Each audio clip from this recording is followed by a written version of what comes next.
Thank you. The first question is, in your alternative, you talked about entering into an alliance with Microsoft. Would you talk a little bit about why that was an alternative you brought forward?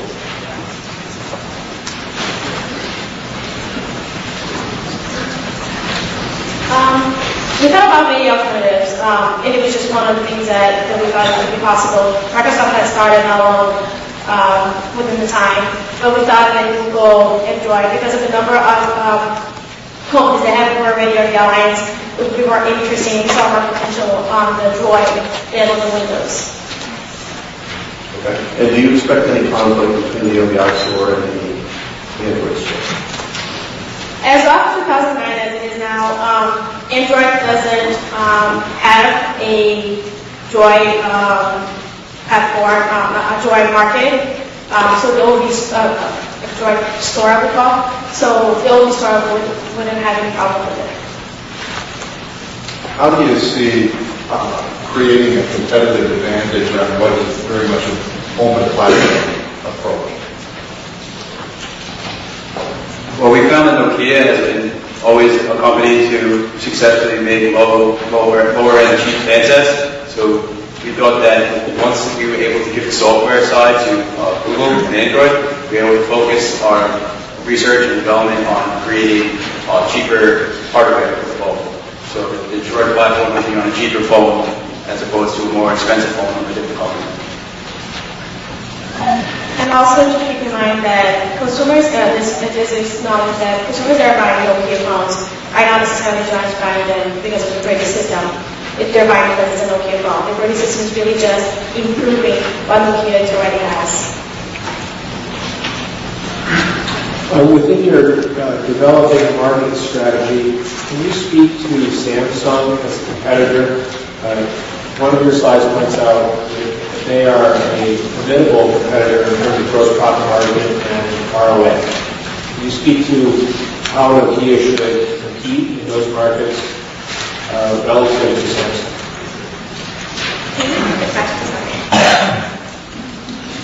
In the developing market, can you speak to Samsung as a competitor? Well, the numbers from Samsung in 2009, I know the ROA was really low. I think it was actually in the negatives. But that was definitely an off year for Samsung. I saw in the past in 08 and 07, they had higher financial ratios. So we still consider them a competitor, especially since they do have some type of market share in the developing region. The first part is you talk about keeping with the developed markets and just using the smartphones. However, in a previous slide, you see that revenues in the developed markets have significantly declined. So how do you address this? Well, Symbian is still having its market share in developing countries. We're just not putting as much research and effort into developing countries because we feel that Symbian in the developed markets, the consumers there are looking for more of the high-end, more of the things, more than just the basic needs of the phone, like video conferencing, etc. So that Symbian is becoming more irrelevant, not that it's dying. However, in its middle and low-end markets, Symbian, the consumers there don't really need more control other than the basic needs such as texting. So really that by kicking Symbian out from the developing revenues and developing countries and adding Android to that would be the best approach to this.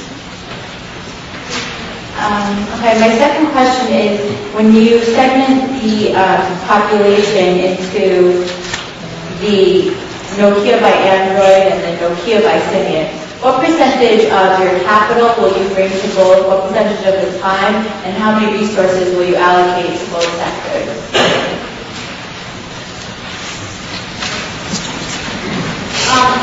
The company Nokia is still Nokia. It's not about, we're not restructuring the company, we're just reorganizing the company. So whatever developers we have, the number of employees that we have are still the same. It's literally making a subgroup within the company.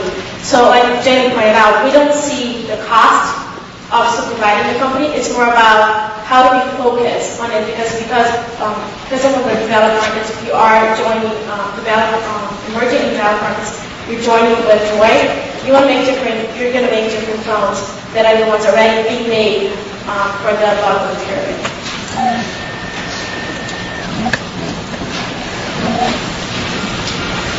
So if I understand your strategy here, it's to move on to the Android platform and alleviate some of our current software processes that we're competing, correct?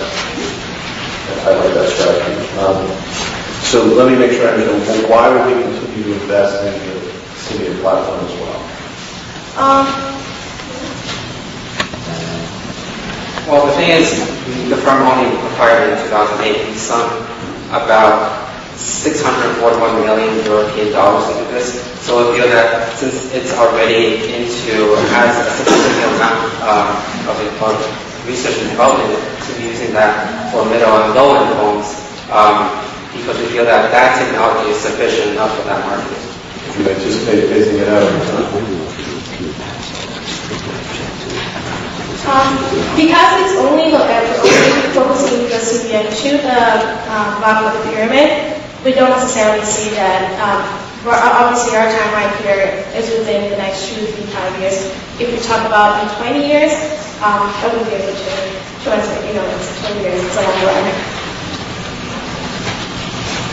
Last question, just on that one. So, why, with your strategy here, why would we continue to focus on the existing markets, given the fact that we're going to have to completely rebuild and reintroduce smartphones or phones to compete in that market? Why would we, in the development, why would we continue to invest in that space, given the charts that you guys showed and the emphasis in our current brand position, market position in the developing markets?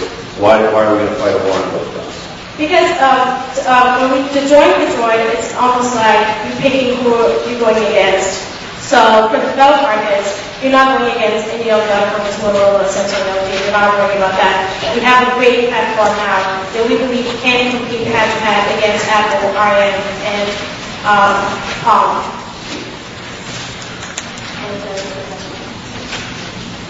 And we don't want to lose the market share that Nokia has in developed countries, because if we just got out of it later down the road, things might turn around and Nokia could have done very well in developed countries had it stayed. So we don't want to lose the market share that we already have.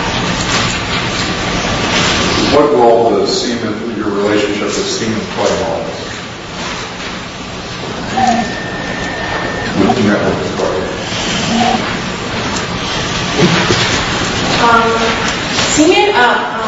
Nokia Symbian is a completely different network. When we look at the Nokia, they have a completely separate network with you wouldn't be able to